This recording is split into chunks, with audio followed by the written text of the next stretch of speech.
Hello everyone, and welcome back to another episode of the Max AC channel. For this episode, I thought that I would do another really simple recipe, flat iron steak.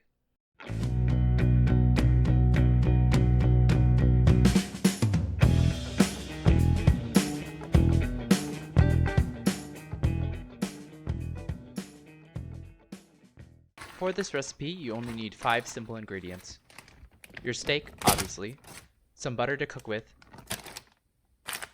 some salt, some pepper, and this next ingredient isn't technically necessary, but once you use it, you won't ever cook without it. And of course, I am talking about MSG.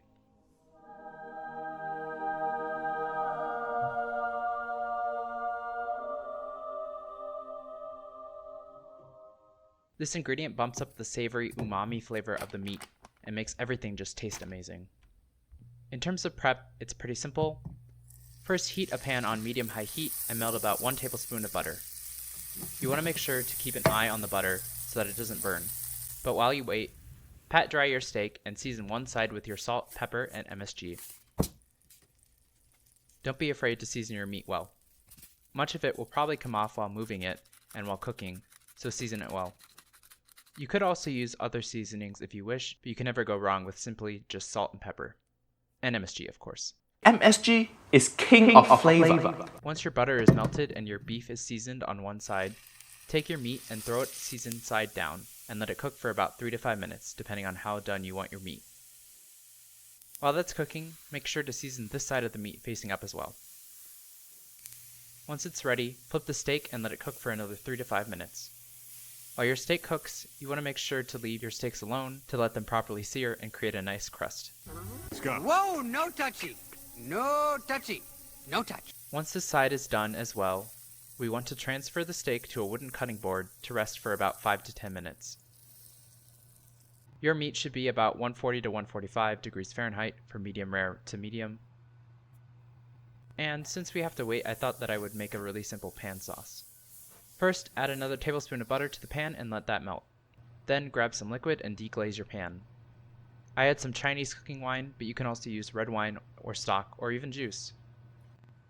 While this is happening, you want to make sure that you scrape the bits off of the pan with a wooden spoon or plastic tongs in my case.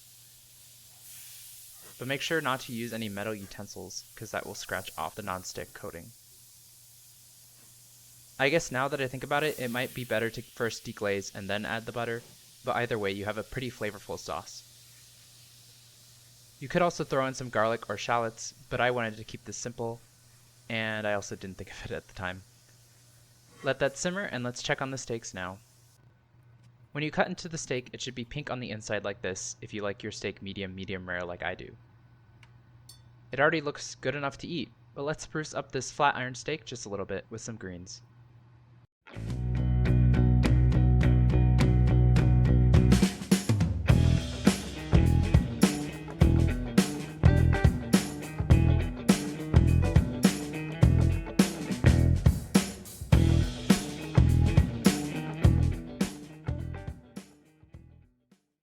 So normally when I cook, I usually make enough for leftovers the next day, but I actually ended up eating both steaks afterwards. It was just so good I couldn't resist, I guess. Also, steak is really hard to reheat without destroying it, so it was probably good that I ate it then.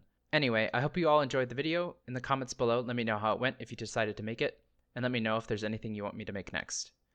Like the video, share it with your friends and family, and subscribe to this channel for more episodes of the Max AC channel. And remember, if you want to stay cool in the kitchen, turn your AC to the max and watch the Max AC channel.